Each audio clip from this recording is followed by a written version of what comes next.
এই ৫ number competing সেন্টেন্সটা করার পরে আমার মনে হচ্ছে যে আমাদের আর কোনো কিছু নিয়ম বাকি থাকবে না। আমরা কিছু জিনিস আমরা রিপিটেডলি পাচ্ছি এখানে, তাই না? যেমন তোমার কন্ডিশনাল সেন্টেন্স, তারপরে as if, as though, it is high time, এই জিনিসগুলো, তাই না? আমি আশা করি এই ৫ নাম্বারটা তোমাদের অনেকেরই হয়েছে বা সবারই হয়েছে। আসো আমি একটু মিলাই দেখি, আমি অ্যান্সারটা সহকারে বলতেছি। It is high time we dash dash it is detrimental to health. আমাদের এটার সাথে হুবহু এটার সাথে মানে মিলেও গিয়েছে, তাই না? Detrimental is a very nice word, very uncommon word.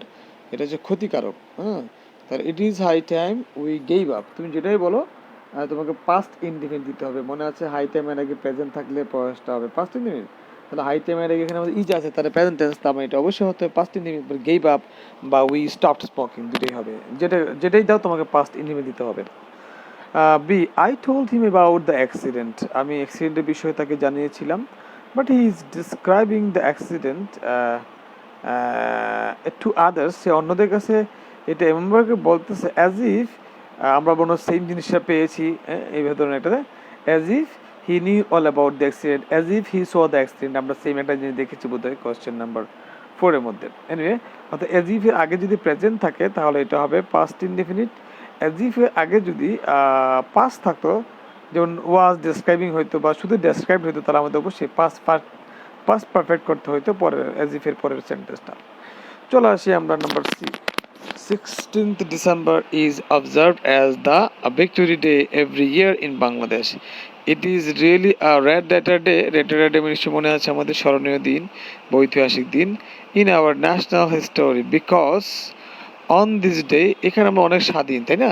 Because on this day we got our real freedom, we got our freedom, অর্থাৎ তুমি যে ভাবটাই দিবা ওইটা পাস্ট টেন্স হতে হবে, ঠিক আছে? কারণ এটা পাস্ট টেন্সের সাথে related. We got our real freedom বা উই বিকেম ইন্ডিপেন্ডেন্ট বা we got our we achieved independence, এই ধরনের বাক্য হতে পারে, পাস্ট টেন্স হতে হবে। D. He earned such a small amount that dot.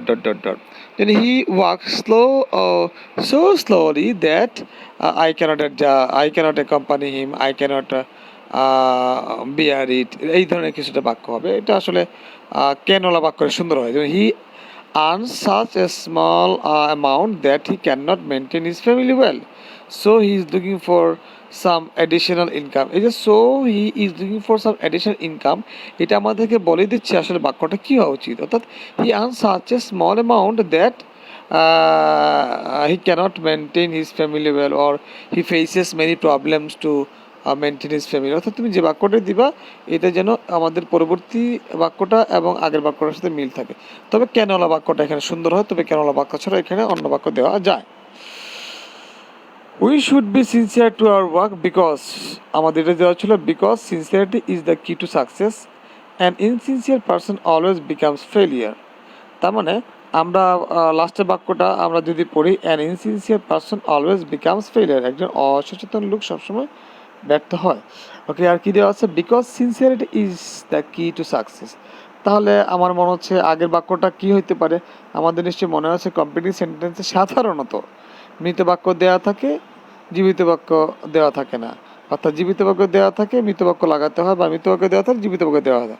খেয়াল করে দেখো, সিনসিয়ারিটি ইজ দ্য কি টু সাকসেস, এটা একটা বাক্য মারা গেছে বিকজ দিয়ে, তার মানে বোঝা গেলো আমাদের একটা মৃত বাক্য দেওয়া আছে, অবশ্যই আমাদের এখানে একটা জীবিত বাক্য দিতে হবে, আদারওয়াইজ এটা মিল হবে না। এই যে দিল এখানে, we should be sincere to our work because sincerity is the কি টু সাকসেস, বা we need to be sincere in our duty, we have to be serious because sincere কথা আনতে হবে এখানে, আদারওয়াইজ এটা মিলতেছে না।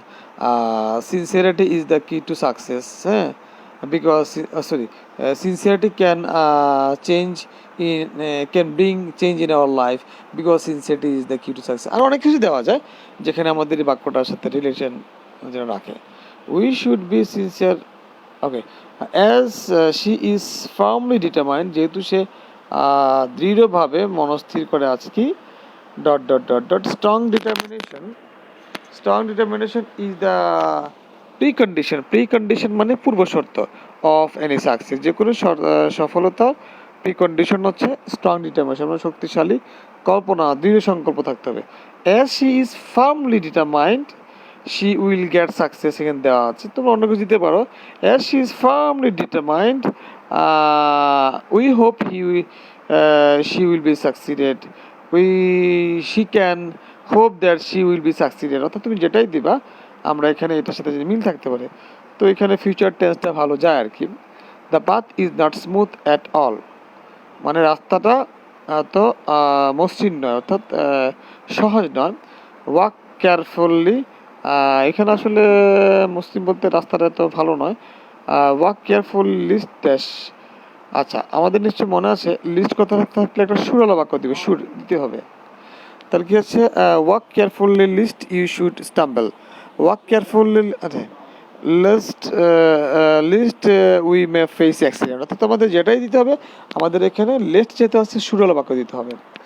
রহিম is such a man whom dash he deserves it for his honesty, Rahim is such a man we respect him, we love him much, we care for him, এই ধরনের অনেক বাক্য দিতে পারি আমরা, এখানে অনেক কিছু যায় একসাথে, তাই না?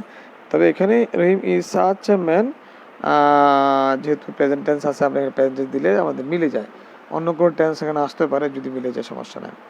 What he says is not true at all, I know the fact, আচ্ছা আমি বাদ দিলাম is not true at all. আমাদের নিশ্চয়ই মনে আছে একটু আগে বলেছিলাম আমাদের যদি মৃত বাক্য দেওয়া থাকে জীবিত বাক্য দিতে হবে, জীবিত বাক্য থাকলে মৃত বাক্য দেওয়া থাকে। ইন্টারেস্টিং কেস হচ্ছে এখানে আমাদের সাবজেক্টটাই দেওয়া নাই, এবং সাবজেক্টটাই কিন্তু একটা বাক্য হতে হবে।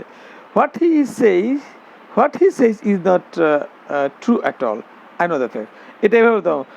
হি is saying is not true at all, এটাও কিন্তু হইতে পারতো। হিজ একটা শব্দ, সেইং একটা শব্দ, এটাও কিন্তু হইতে পারতো। তো আমরা এখানে ক্লজ নিয়ে আসছি, হোয়াট ইজ সেইজ এটা বাক্যই মৃত বাক্য নিয়ে আসছি, আর মৃত বাক্য না নিয়ে এসে আমরা একটা ফ্রেজ দিতে পারতাম, his talking is not true বা he is saying is not true আমরা আনতে পারতাম।